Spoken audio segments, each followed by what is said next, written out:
అందరికీ నమస్కారం. నేను మీ Haripriya. Welcome to my channel. ఇవాల్టి వీడియోలో మనం వెళ్తున్న ప్లేస్ ఎక్కడికి అంటే హైదరాబాద్లో ఉన్న జగన్నాథ స్వామి ఆలయానికైతే వెళ్తున్నాము. ఈ టెంపుల్ బంజారా హిల్స్లోని రోడ్ నెంబర్ 12లో ఉంది.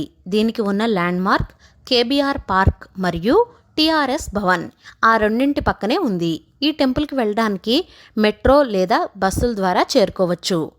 మీరు బస్సుల ద్వారా రావాలి అంటే 47L 127K ద్వారా ఈ ఆలయానికి చేరుకోవచ్చు. దిగవలసిన స్టాప్ వచ్చేసి జూబ్లీ హిల్స్ ఎమ్మెల్యే కాలనీ. అక్కడ నుండి టెంపుల్ వాకబుల్ డిస్టెన్స్లోనే ఉంది. మెట్రో ద్వారా రావాలి అనుకుంటే కనుక జూబ్లీ హిల్స్ రోడ్ నెంబర్ 5లో అక్కడ నుండి 5 కిలోమీటర్ల డిస్టెన్స్లో ఉంటుంది ఈ టెంపుల్.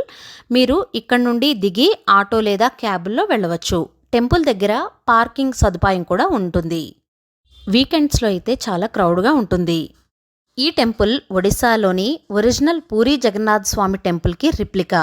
దీన్ని 2009 సంవత్సరంలో హైదరాబాద్ సిటీలో ఉన్న ఒడియా కమ్యూనిటీ వాళ్ళు కన్స్ట్రక్ట్ చేయడం జరిగింది.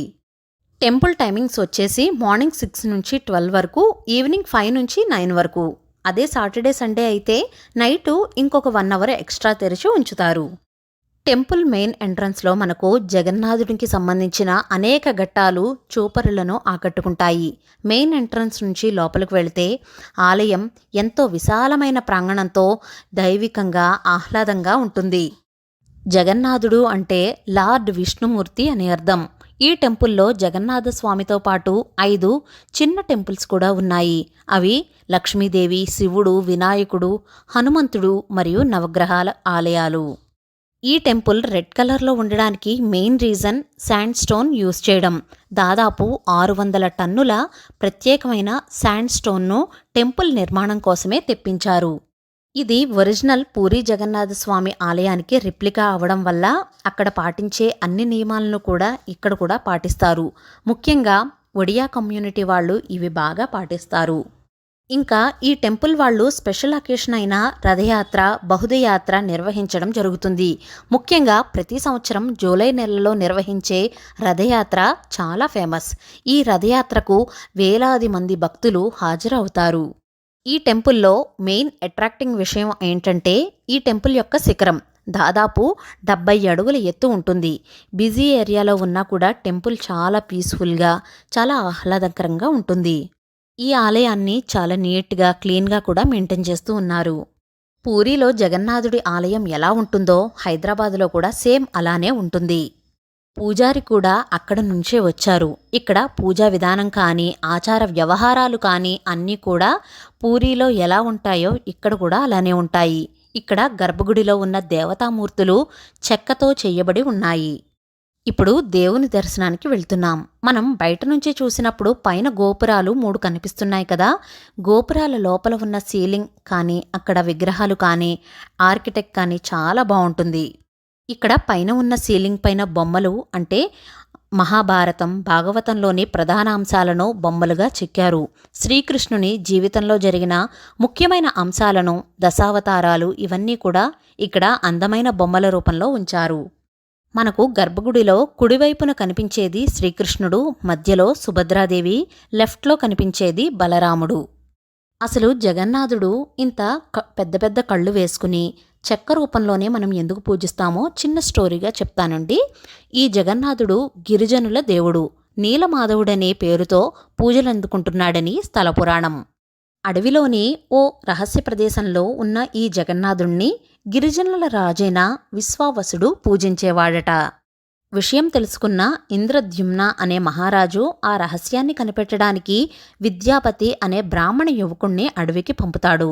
విశ్వావసుడి కూతురైన లలితను విద్యాపతి ప్రేమించి పెళ్లాడతాడు.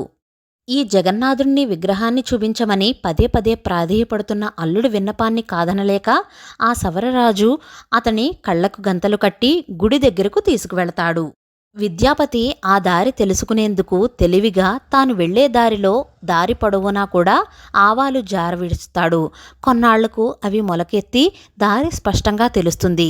దాంతో వెంటనే అతను ఇంద్రద్యుమ్న మహారాజుకు కబురు పెడతాడు.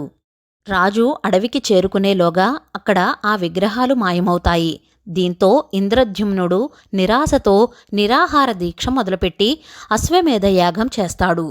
నీలాచలం మీద ఓ ఆలయాన్ని నిర్మించి నరసింహస్వామి విగ్రహాన్ని ప్రతిష్ఠిస్తాడు.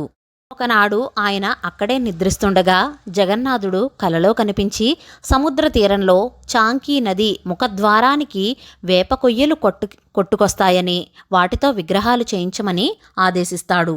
కొయ్యలైతే కొట్టుకు వచ్చాయి కానీ విగ్రహాన్ని నిర్మించడానికి ఎవరూ ముందుకు రాలేదు.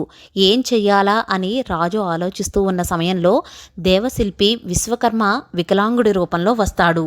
తానొక్కడినే రహస్యంగా ఓ గదిలో విగ్రహాలకు రూపకల్పన చేస్తానని, ఆ సమయంలో పచ్చి మంచినీళ్లు కూడా ముట్టుకోనని, ఆ 21 రోజులు అటువైపు ఎవరూ రాకూడదని, తన పనికి ఆటంకం కలగకూడదని షరతులు విధిస్తాడు. రాజు అంగీకరిస్తాడు. రోజులు గడుస్తున్నా గదిలోంచి ఎలాంటి శబ్దమూ రాదు. దీంతో రాణి గుండీచాదేవి తొందర పెట్టడంతో గడువు పూర్తి కాకుండానే రాజులు తలుపులు తెరిపిస్తాడు. ఆ గదిలో శిల్పి కనిపించడు. చేతులు కాళ్ళు లేని సగం చెక్కిన విగ్రహాలు మాత్రమే దర్శనమిస్తాయి. పశ్చాత్తాపంతో రాజు బ్రహ్మదేవుణ్ణి ప్రార్థిస్తాడు. చతుర్ముఖుడు ప్రత్యక్షమై ఇక మీదట అదే రూపంలో విగ్రహాలు పూజలందుకుంటాయని ఆనతిస్తాడు. తానే స్వయంగా వాటికి ప్రాణప్రతిష్ఠ చేస్తాడు. అందుకే పూరి ఆలయంలో విగ్రహాలకు అభయహస్తం, వరదహస్తం కనిపించవు. ఈ జగత్ మొత్తాన్ని చూడడానికి అన్నట్లు ఈ జగన్నాథస్వామికి పెద్ద పెద్ద కళ్ళు ఉంటాయి. ఇదన్నమాట కథ. ఇకపోతే సంవత్సరానికి ఒకసారి జ్యేష్ఠమాస కృష్ణ చతుర్దశి నాడు అర్ధరాత్రి బ్రహ్మ పదార్థం మార్పిడి ఉంటుంది. ఇది అత్యంత రహస్యంగా జరుగుతుంది. అంటే పాత విగ్రహాల నుండి బ్రహ్మ పదార్థాలను తీసి కొత్త విగ్రహాలకు మారుస్తారు. దీన్ని బ్రహ్మ పదార్థ మార్పిడి అంటారు. అప్పుడు కొత్త విగ్రహాలకు ప్రాణప్రతిష్ఠ జరుగుతుంది. ప్రాణం వస్తుంది. ఇది సంవత్సరానికి ఒకసారి మాత్రమే జరుగుతుంది. ఇంకా ఈ టెంపుల్లో మధ్యాహ్నం 1 గంటకు భోజనాలు పెడతారు. హాలిడేస్, వీకెండ్స్ అప్పుడు ఎక్కువ వెరైటీస్ అయితే ఉంటాయి. ఇక్కడ ఫుడ్ అంతా కూడా ఒరిస్సా స్టైల్లో ఉంటుంది. మనకు డిఫరెంట్ ఎక్స్పీరియన్స్గా అనిపిస్తుంది. వీకెండ్ అప్పుడు కొంచెం క్రౌడ్ ఎక్కువగా ఉంటుంది. ఈవినింగ్స్ టైంలో అయితే లైటింగ్స్తో చాలా అందంగా ఉంటుంది. Every Saturday, Sunday audio visual show కూడా ఉంటుంది. ఇక్కడ ప్రసాదం కౌంటర్ కూడా ఉంది. 3 రకాలైన ప్రసాదాలు లభిస్తున్నాయి. ఈచ్ వన్ వచ్చేసి 60 రూపీస్.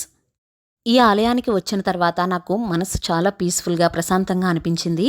మీరు కూడా తప్పకుండా ఈ ఆలయానికి వెళ్ళండి. మనం పూరి అంత దూరం వెళ్ళలేకపోయినా అదే ఆలయం హైదరాబాద్లో ఉండడం మనం చేసుకున్న అదృష్టం. ఆ జగన్నాథుడి కరుణ, కృపా కటాక్షాలు మనందరిపైన ఉండాలని మనస్ఫూర్తిగా కోరుకుంటున్నాను. ఇవాల్టి వీడియో మీకు నచ్చినట్లయితే please like, share, subscribe to my channel.